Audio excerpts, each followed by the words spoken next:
High Level is a full CRM and marketing platform, and I've used some of the best in the SaaS industry.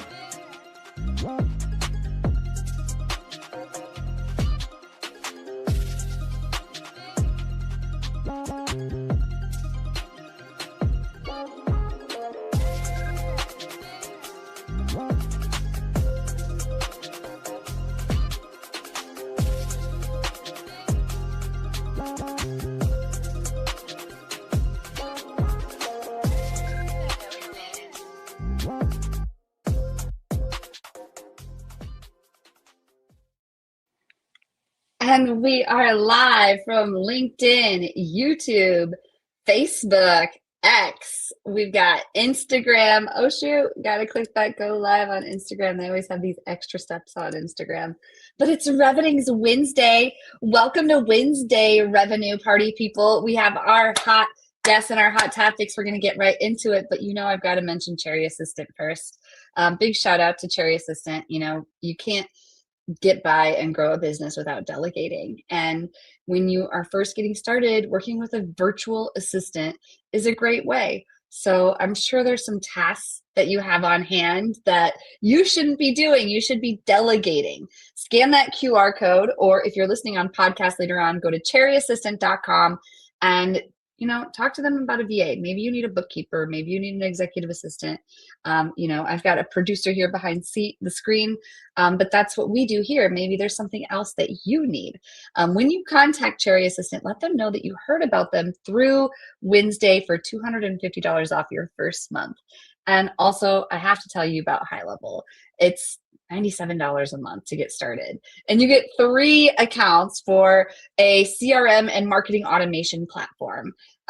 These things aren't rocket science anymore. SaaS is not super expensive, but it is so robust. I highly suggest using it. We've white labeled it. So when businesses work with Revening, we're able to give them an account. So we now call it app.revening.com, which is what our clients know it as, but it's High Level under the hood, just white labeled. So if you're curious about that, or you're shopping around, hello on YouTube.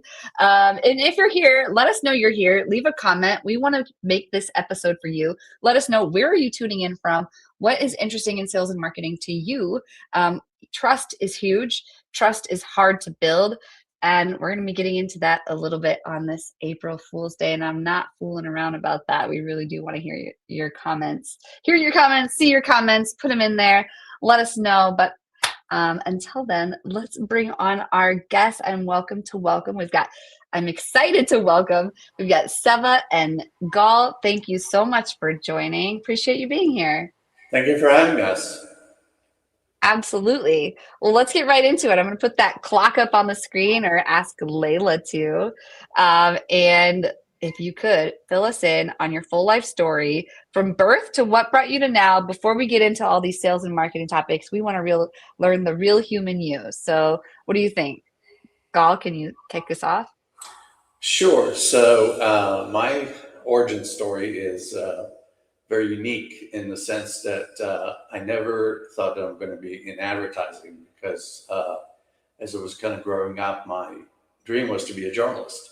And I got to do that in Israel, where I was born, and then serve as a military journalist, and then trying to find a way to go to school of communications after having a military reporting experience was very difficult. The country that produces most of the news in the world at any given time didn't have a communication degree, like a bachelor's degree. So I ended up coming as a foreign student to the US, and I was age 21. I wasn't looking for staying in college and having the experience of college, because I was an adult by then. So I finished my undergrad in 2.5 years, radio, television, and film at Temple University in Philadelphia. And fast forward, got an MBA in telecommunications management, which was kind of one of the first techno MBAs. And as I was kind of graduating with a master's degree from George Mason University in Fairfax, Virginia, I saw a new economy coming, which was kind of the economy of flipping itself from having 5 big companies and that are all the employers of the major economic powers, to having a lot of small to mid-sized companies that needed marketing, advertising, and marketing support of everything from content marketing, which they called copywriting at the time, all the way to creating brands for companies. And that's really kind of where, after working for 1 year only for a small telecommunication company in my area in Washington, D.C., I basically said, I'm going to start my own agency. And my own agency, called the Borenstein Group, started in 1995. I just can't believe it when I even tell that story. But most importantly, I only had $2,000 in loans via credit card. And that's what started the company. Our tagline was making creativity a science, which was basically the premise that I had for the company. That the way we're going to compete was we're going to go after technology companies and people that felt unappreciated, which are now the geniuses, the engineers, the people that come up with AI, cybersecurity, analytics, whatever it was. So we started as a niche player, and we stayed with B2B and B2G marketing.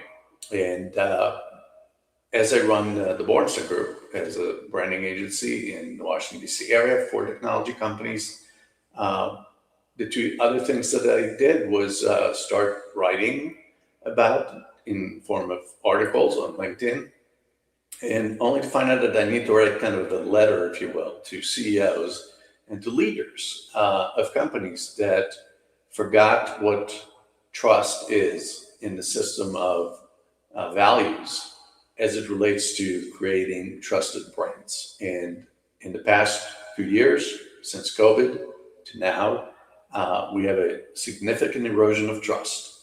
And in my new book, Don't Believe the Hype, When Trust is on the Line, I kind of outline a framework that CEOs and leaders of companies can actually look and say, hey, this is the way I can start probing and adjust the model to what I need to do to make sure that we're a trusted brand on the outside and we're a trusted brand with our employees, with our culture, management, executives, and staff.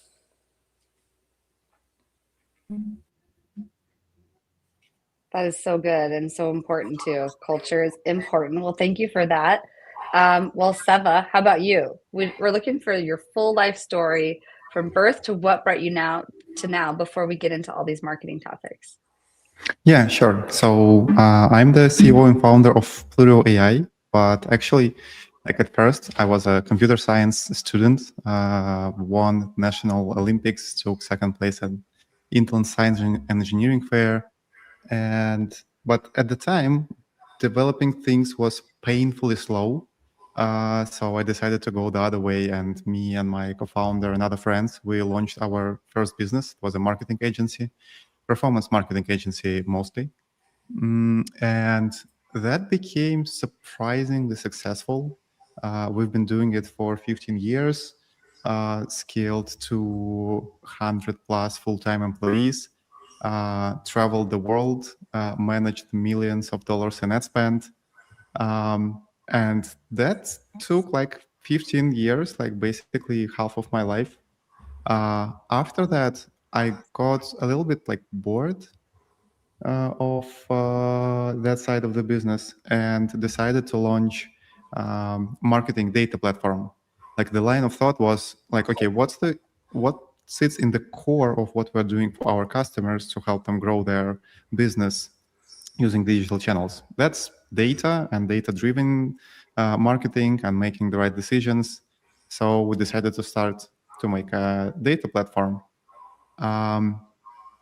We grew that to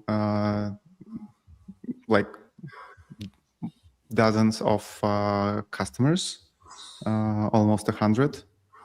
And I saw that our like marketers, they really look at our dashboards that we provide for hours, jumping back and forth between dashboards and ad platforms, like thinking like what to do next, taking actions. So when agentic era came, we decided to actually build an agent that would do that work for marketers. Like, why would you manually optimize things in ad accounts when you can ask your agents to do all of that for you with all the guardrails and safety and algorithms you decide. And that would be faster, easier, more efficient, and frankly, more fun. So currently we're building Plurio as a AI agent for performance marketing for companies spending like hundreds of thousands or millions of dollars per month on Google, Meta, TikTok, and similar channels. And yeah, this is where I am now, and happy to share more interesting stuff with you. Awesome. Well, I'm excited to be talking with both of you. This is going to be a great conversation. Obviously, we have some experts with us. So let's get into it. So our first topic is maintaining brand trust in a world of fake reviews. So later we're going to be talking more about AI and automation and all these tech tools. But it's really important that we remain, trustworthy through all of that. It's very easy to send messages that are just like, hyper canned, a little too long, not sounding human. Also, fake reviews. Oh man, we could talk about fake reviews all day. Like, people are paying for reviews out there. There's so many websites. I don't want to call them out, but yeah. Could you kick us off on this topic, Gal? I believe this is yours. Sure. So as I kind of advise CEOs and leadership in companies as a branding strategist, I found very often that there is an erosion of trust that has happened since COVID. What COVID did is really kind of disconnected us from the kind of human-centric interaction that people have. Whether it's shaking a hand or going to a meeting, meeting new people, and going down the hall, or doing anything in the meeting room where you could see people's reactions, people's emotional intelligence, people's intelligence, or no intelligence at all, depending on who's in the meeting, of course. But when COVID hit, and suddenly the only tool that was left was kind of video conferencing, or like Zoom or Teams or WebEx, and you got 10 people or 20 people on the call, then was the introduction of distributed workforce, which is still the new model of expanding and promoting the business in terms of overhead. Something happened. And what happened was that the messaging that companies had, which are called a narrative, that would go from inside the company to outside the company, which is called marketing and sales and branding and advertising. Suddenly, what happened is the narrative changed, because no longer with the introduction of social media and review sites, whether it's a product, it's a service, or like a G2 exchange, or for technology, or trust pilot site for products in consumer world. The idea that we own the narrative of our brand is no longer true. We don't own it, because whatever we say is now being scrutinized by an outside part of the world, which we don't control. We don't control what people can say about us in social media, or LinkedIn for that matter. We'd like interaction, of course, but we don't control it. It's freedom of speech globally. And then on top of that, we have a lot of fake reviews. And the fake reviews started as something that was for very kind of low-end products on maybe Amazon or Temu or places like that, where you're just basically saying 5 stars for the product, and that builds credibility. Now AI is generating scripts for people that all they do is creating fake reviews. And the summary of it really is that people don't trust anymore anything that they see online. Even when you go to Amazon, which is where I host my books, people don't trust that necessarily what they see is what is true. People are questioning something that they see on social media, and because it's a deep fake that is very hard to detect. people don't necessarily trust their management. In fact, there's a statistic from a recent study that was done that shows that 80% of management believes that their employees trust them. And 90% of employees said that they don't trust their management. So think about company culture, think about values, and think about taking that to the outside world where you don't trust it internally. And then you take the message to the outside and it basically bounces back to you via bad product reviews and overall degrades your reputation as a company. So it's a really big topic, but at the core of it is there's lack of transparency, there's a lack of collaboration, there's a lack of clear governance of data within AI, and specifically AI agents that are being created, obviously, in the speed that is needed for the business side, but are not necessarily stopping and thinking about the ethics, the disclosure, and the things that really kind of make the difference between being authentic and being fake. So that's really kind of the core issue that comes with how do you basically survive and stay brand resilient in the age of AI for a company. And I think it's a big challenge. And I think that what's happening right now, most companies are going through the FOMO stage, which is let's invest in AI agents, which I'm all for, but there's not enough time to consider what are the consequences.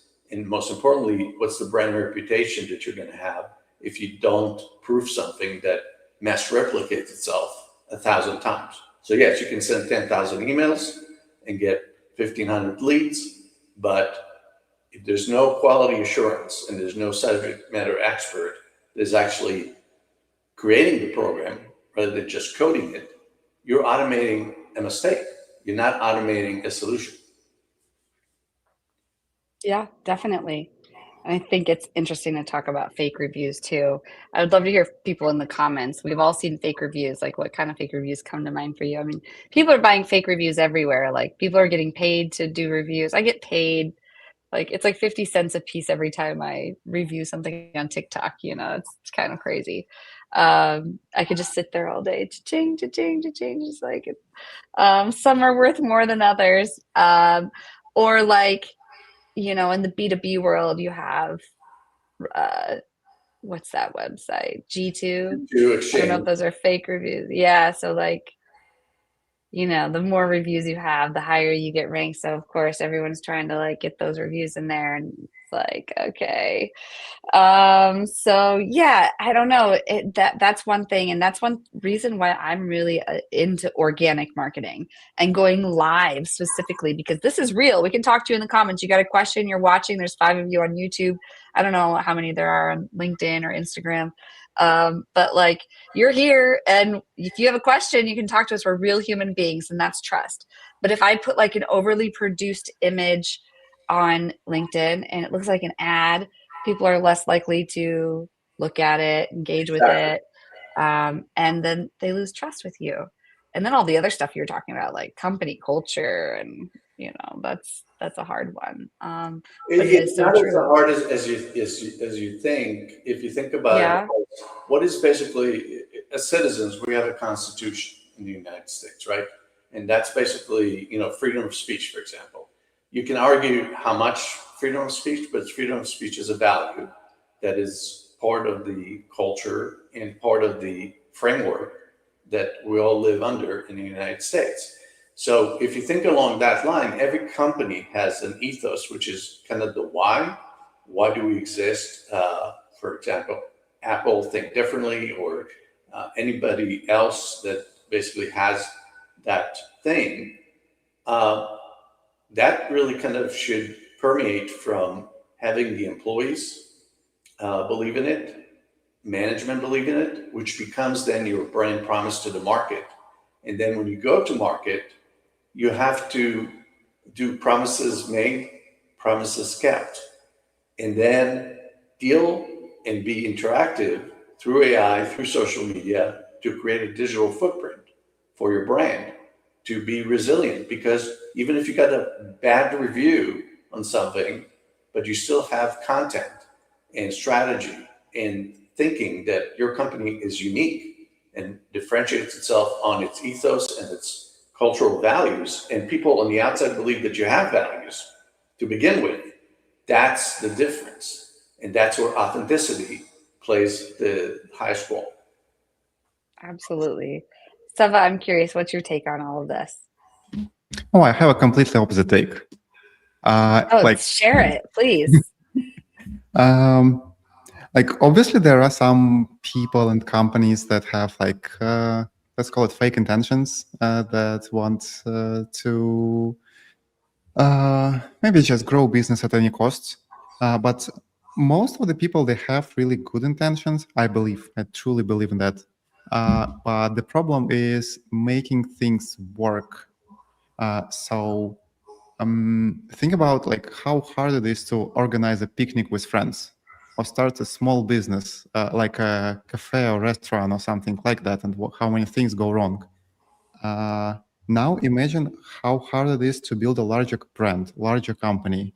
And I truly believe that AI agents will only help with that, because managing hundreds of employees or running thousands of campaigns,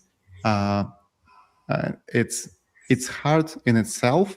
But when you're empowered with agents, that becomes a little bit easier, a little bit more manageable, and it will become a step forward to higher authenticity, not less. That's a great point. That's a great point. Yep.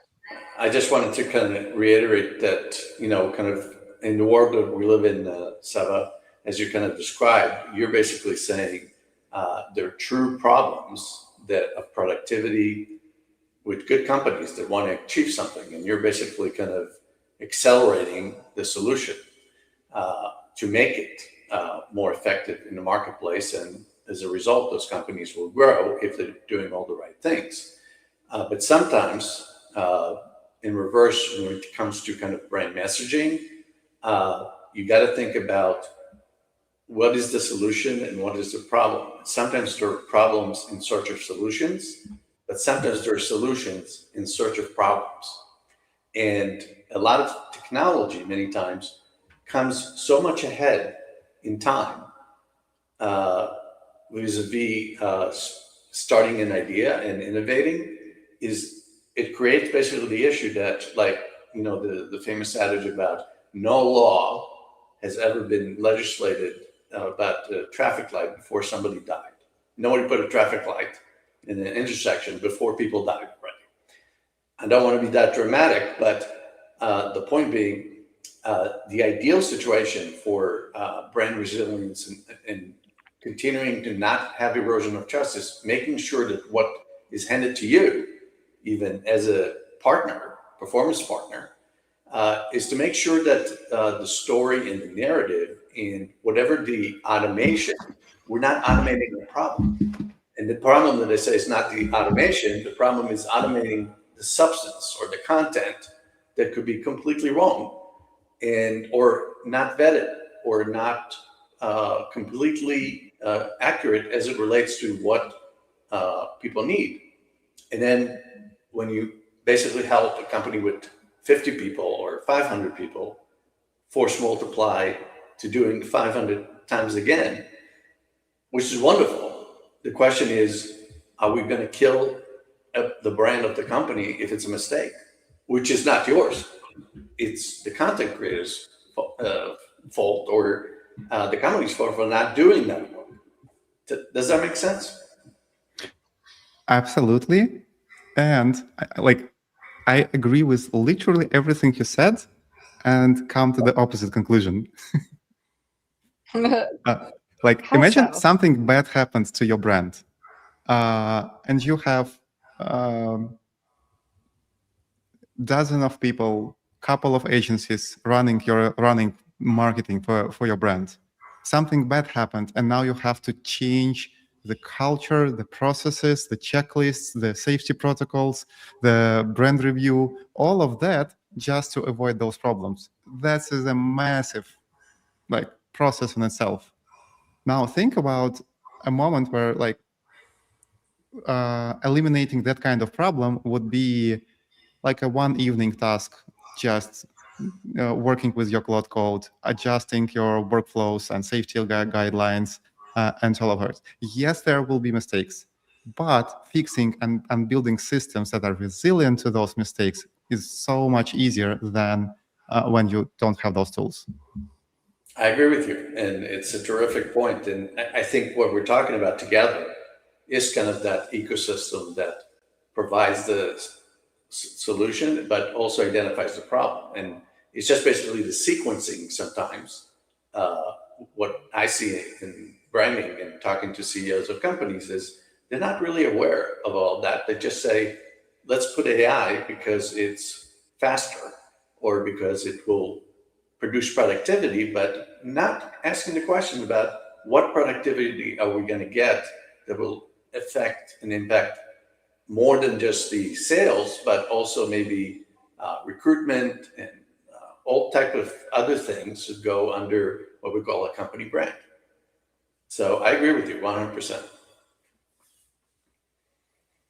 Agreed. Awesome. Good stuff. Well, let's move into our second topic, which is all about AI-driven marketing automation. So, Seva, could you kick us off on this topic?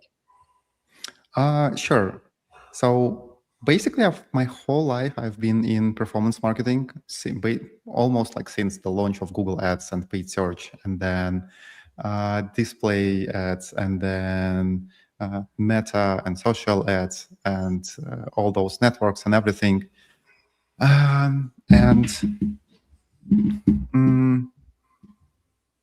For marketers, it's on the one hand, it's a beautiful journey of getting more and more tools and inventory and abilities to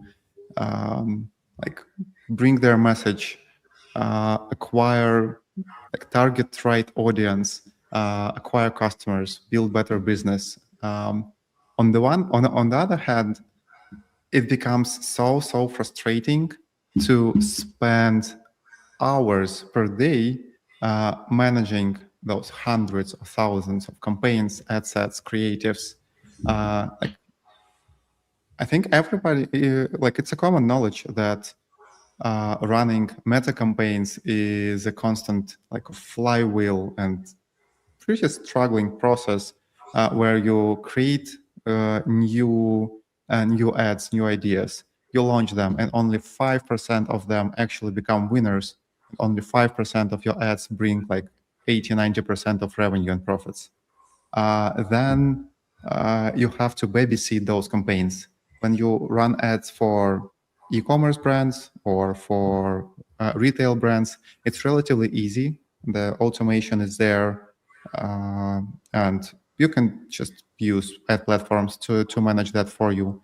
But when you run ads for applications, consumer subscriptions, fintech, health tech, any kind of services, that becomes a problem because you have delayed conversions, you have long tail LTV, you look at your ad performance, and you don't know what actually works and what doesn't until you wait for a few days or a few weeks when those leads and trials actually convert. So I literally see marketers spending 1 hour, 2 hours, 4 hours a day looking at dashboards and changing things in their ad campaigns manually.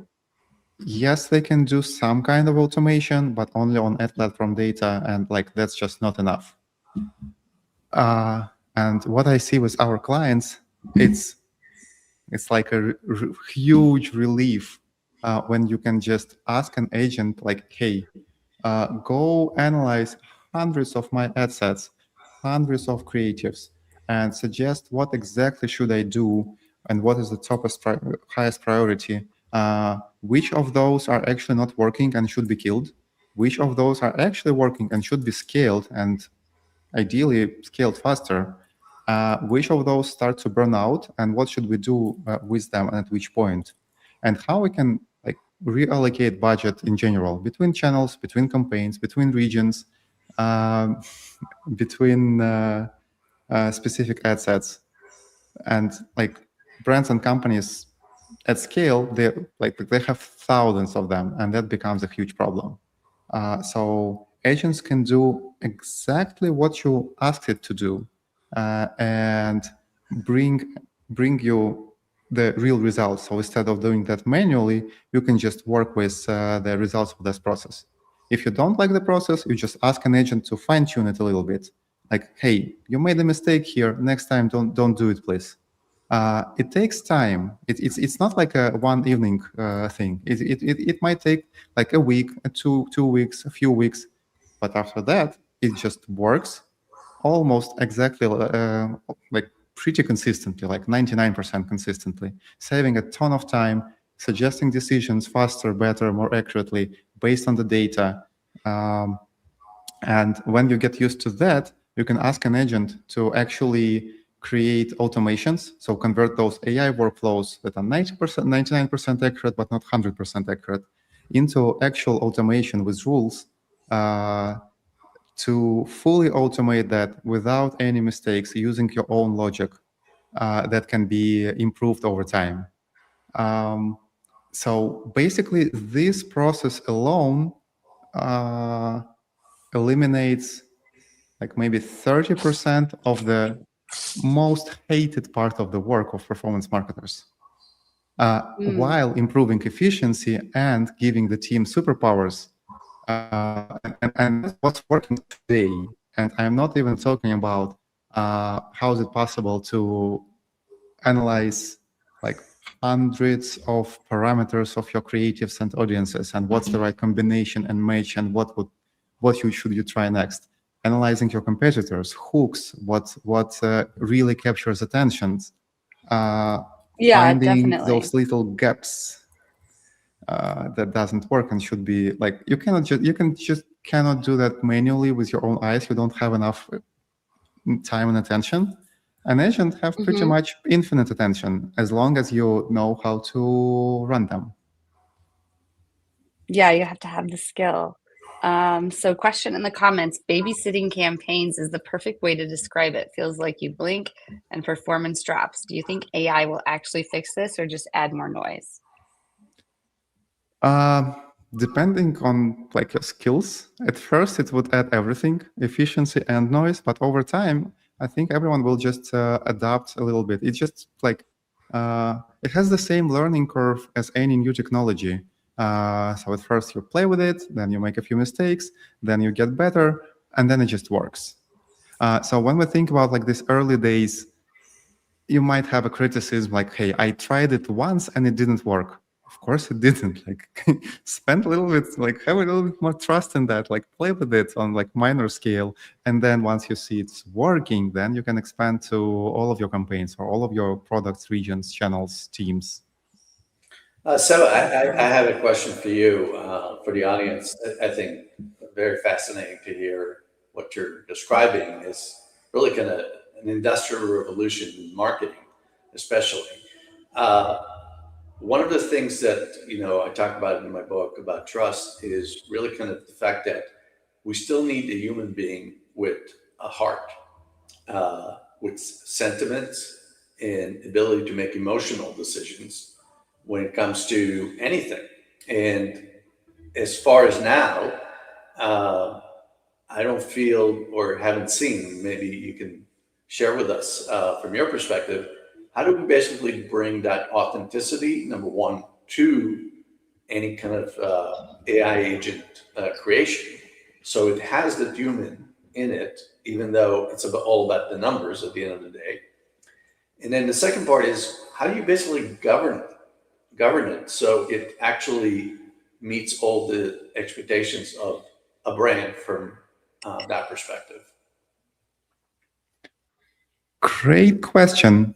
And like it splits into like separate things there. So on the authenticity and even like the soul behind your ads and creatives and brand. Remember those times or stories about those times when like artists painting pictures with a brush said that like, hey, at least like cameras are not real. It's not art. It doesn't have a soul. And then everyone get used to it and really saw that it takes like a fresh perspective and taste to make that like art. And then the same happened with digital cameras. And now the same happened with illustrations and any kind of computer design work. And now that happens with AI. The thing is, behind even the most sophisticated autonomous AI agents, there are real humans, either on like in-house teams or on agency side or on platform side. But somebody you can actually talk to is responsible for what those agents are doing. So I don't feel like it's going to be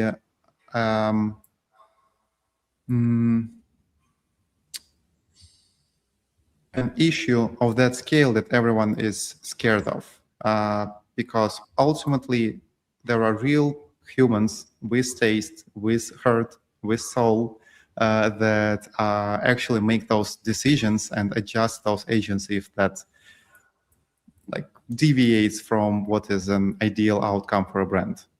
So you don't think people are going to be 100%. by the robots, huh? Say it again? So you don't think the marketing folks are going to be retired in favor By the robots? That are doing the same job? The job will change, but I don't like. I think the opposite will happen. Like creating physical products became relatively easy with the platforms and automation and outsourcing, all of that. Creating digital products became much easier, at least prototypes, and then scaling. So there will be so many new products that marketers will have a job for life, even with agents 10xing their powers. Awesome. Well, we're going to be getting into all of that and more after this brief break. We'll be right back. This is Mike, also known as Clean with Mike on Twitter. Mike hired a virtual assistant from Cherry Assistant about 2 years ago. Now he has a $50K per month business fully managed by a remote operator in South Africa. His VA from South Africa does the following: closing inbound leads on the phone, Yelp and Google and Facebook, manages his CRM and Go high level, deals with rescheduling, cancellations, any issues, hires and manages the cleaners, and sends them daily reports and updates. Mike has a fully cash flowing business managed by a remote operator for only $8 an hour. You can also hire a US equivalent worker in the Philippines, South Africa, Latin America for a fraction of the cost with Cherry Assistant. Be like Mike and grow your business with offshore staff.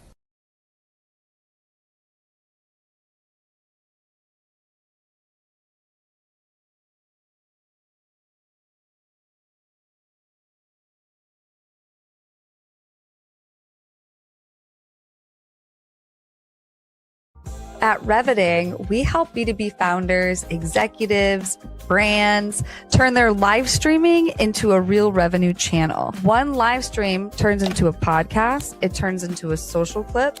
It turns into email content like a newsletter and actual sales conversations. You get to have a lot of conversations with people when you have a podcast or a live stream like this.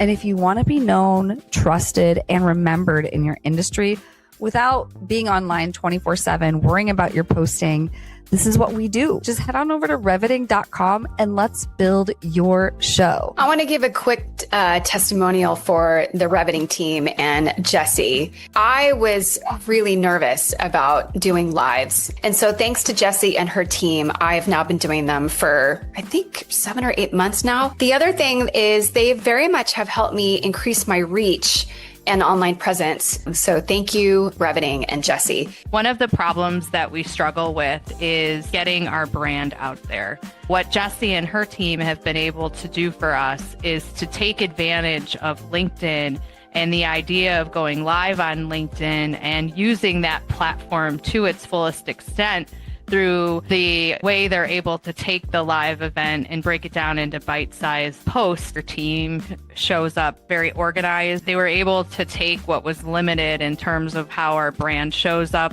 but actually turn that into visualizations for the different shows, the video clips that are being taken, as well as the content within the posts themselves.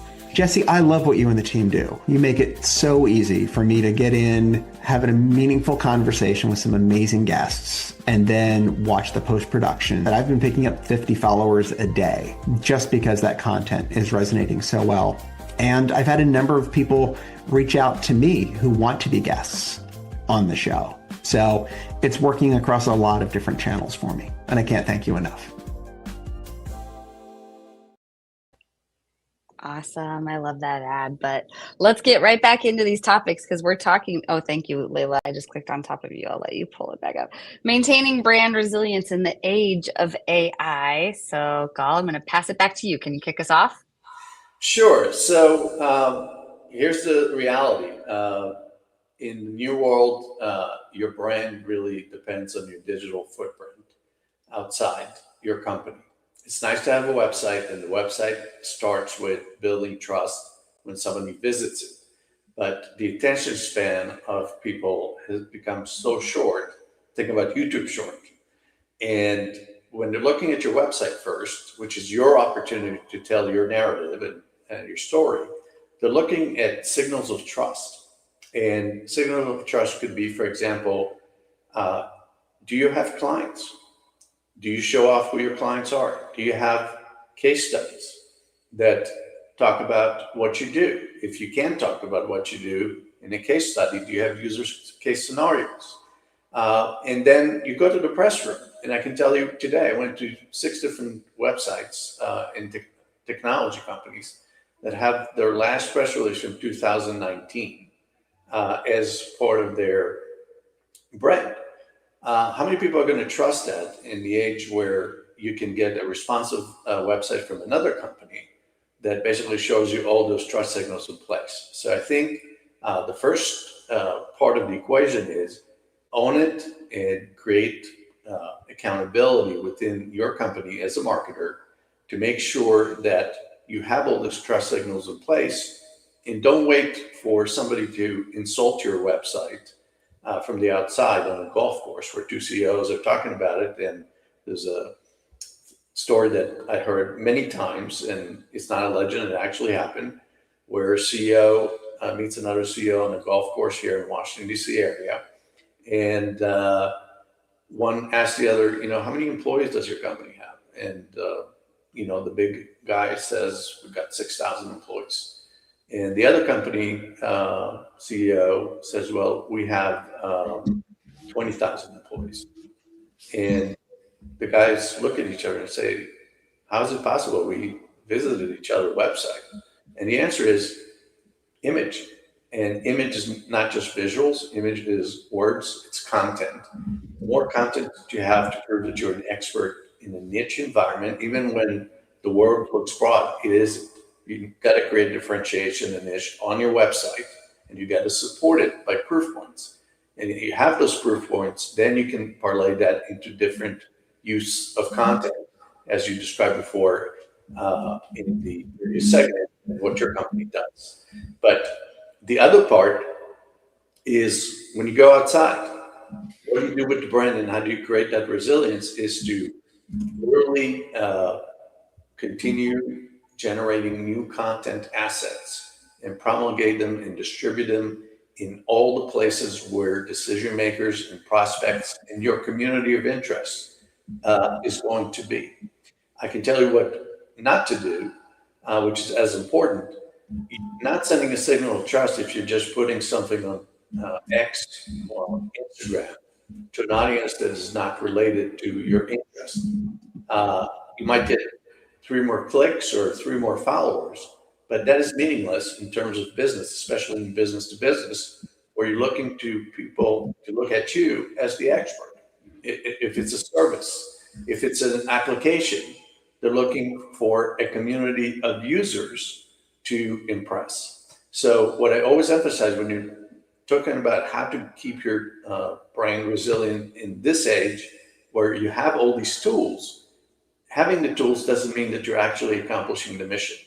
You really got to focus on who's your target audience and then create those content assets and make sure that they exist as proof points on your website, on your media, if you will, that you own, but then in the digital footprint, wherever people look.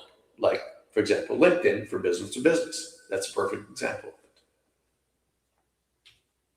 Yes, definitely. It is a great example. Real quick response to that, Seva? I mean, thoughts? it makes total sense. Like, yeah, just agree here. Yeah, 100%. It's a lot of work to build that resilience, but yeah, thanks for talking us through that. Let's move on real quick because we do only have 10 minutes left on AI agents for performance marketing. So talk to us about what the agents are doing with performance marketing these days, Seva. Yeah, I kind of talked a little bit about that already. Like you can send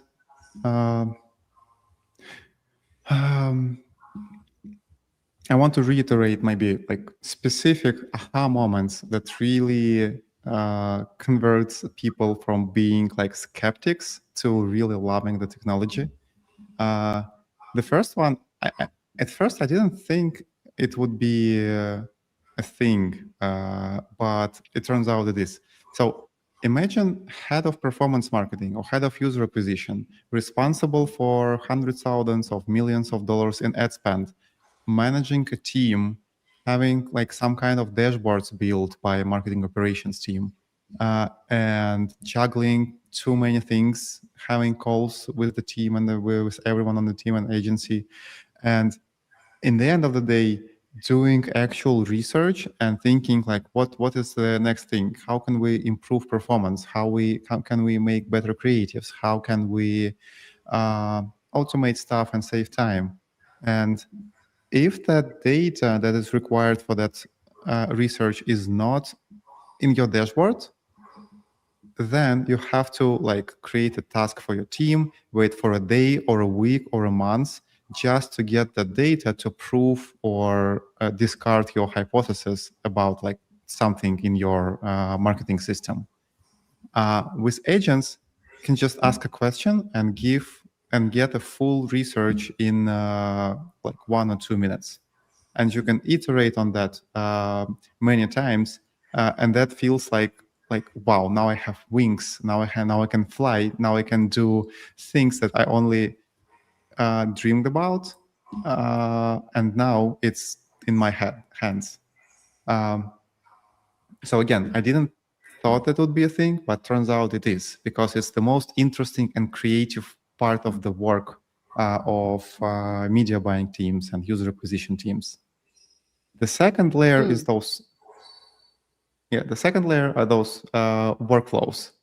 Just send your agent do the repetitive work you do and check the results and improve that day by day, week by week until it works exactly as you want it, and just forget about that part of work completely, or move to the next level of management. That saves time, that saves money, that helps you achieve KPIs, that helps everyone. And then the third layer is like real automation. So you can send your agents to explore on your ad accounts and your data platform numbers. What is the exactly right point to stop creators that are not winners and stop losing money on those? What is the exact right moment to start scaling those? What other optimization points or things to improve there? And automating that just like makes perfect sense for everyone involved in this process, for media buyers, for management, for the business, for consumers. Everything just works a little better and a little bit more efficient with those systems. And that is possible today. So I'm describing only things that works today. We can talk about the future, but like that's the separate thing.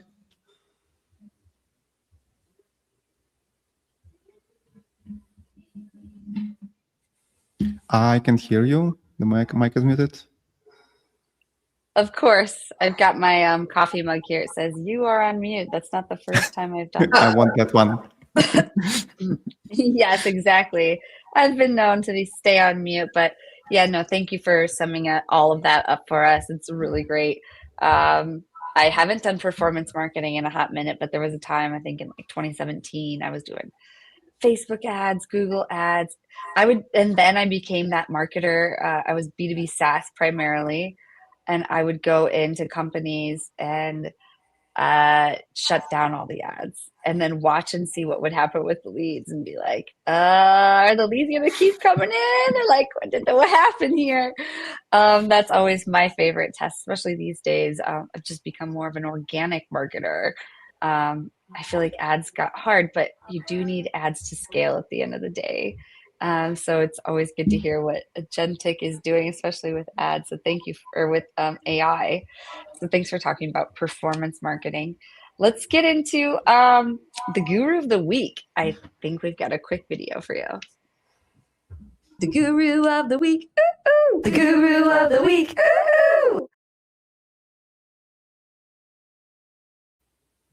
Awesome. Don't have to sing that because I sang it a million times before. So who are your gurus of the week? Please tell us about these people and let's go follow them on LinkedIn. Well, for me, it's Simon Sinek. I think most people know him from TED Talks that he does and from his books. And early on, which is like 5 years ago, when they start reading his books, and the first one was Why. It really kind of helped me center the vision for the business and reshape the vision of the business as things and trends continue to change, especially in marketing, branding, and public relations. Nothing stays the same.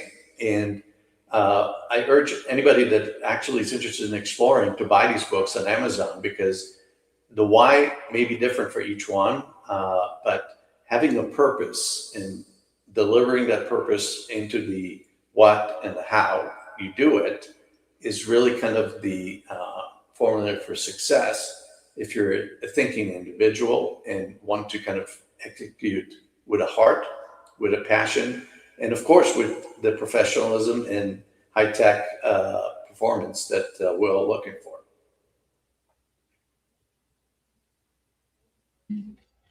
Awesome. Can you tell us about your guru, Seth? Sure. I want to promote Matt Shenton. He's not like a guru, yeah, like Simon. It's just, in every profession, you have 1% of people who really know what they're doing and willing to share that with the community.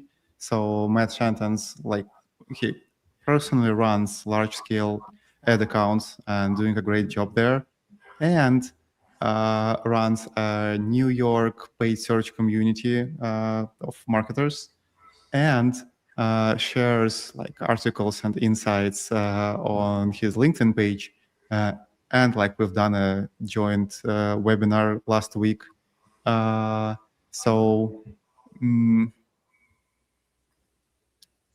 Again, it's not like a visionary guy. He's more like a real professional, and I feel like he deserves much more followers and much more engagement because of what he's doing.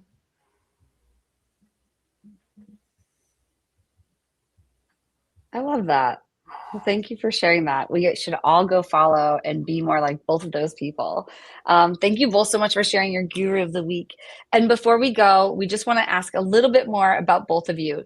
If you could both just tell us a little bit more about yourself, who it is you serve, how you serve them, and if they could be served by you, how do they reach you? Gal? Well, as you can find me on the LinkedIn profile, what we offer at the Borenstein Group, and I offer individually as a strategic consultant, is helping technology companies in B2B and B2G, which is business to government, really kind of get their message right to make sure that it's believable, that it's authentic, and it's really going to also science-based, because we actually did voice of the customer interviews. We validated the competitive environment, the messaging. And if you want to reach us at www.borensteingroup.com, we'll be happy to talk to you about it. Awesome. Thank you so much for sharing that. And how about you, Seva? So my company is called Plurio AI. It's basically an AI agent that runs performance marketing for teams managing hundreds of thousands or millions of dollars in ad spend on Google, Meta, TikTok, especially those that have more sophisticated sales funnels, like generating leads, signups, trials, subscriptions. So companies that have or don't have their own data platforms, BI dashboards, and all of that. So we build agents to work with all of that for them. And we're gradually moving to fully autonomous systems, at first on the ad optimization side, but later with other stages of ad management cycle as well. Analysis, creatives, settings, targeting, all of that. And like, it's extremely exciting. I've been dreaming about this moment for basically my whole life, to be on the cutting edge of technology and at the same time being a domain expert in what I'm doing. And like, I love it. We just announced our seed round. We raised 4.5 million in total. We work with Nebu subsidiary, Phenom from Europe, huge fintech, and a lot of other customers. And I mean, it's a perfect time to dive into agentic future. And this is what I'm doing myself as well, and I'm sharing that on LinkedIn about my personal use cases, how we use Cursor and Claude Code across the whole company, experiments with personal AI agents, and how those interact with services and our own AI agents. So just sharing my journey and insights about this AI first, AI native future, especially focusing on like real cases, not news, not visionary hype, but like what works today inside my company, for me personally, and for my friends. Like, I saw that with my eyes. Amazing. Well, thank you so much for coming on the show, both of you. I know we're a minute over, so we're going to go ahead and close us out with the video. Hopefully, I'll see both of you backstage. But audience, before we go, I just want to make sure and share next week's episode. We have two more really great guests. Gal, Seva, I hope you can tune in. We will have Alex and George joining us, another founder and CEO, this one from Skype.ai. And then the Pepper Group is with George. So looking forward to having them coming on the show. It's going to be another great episode. But until then, I hope everyone has a great night. We're going to go ahead and close us out, and I'll see everyone backstage.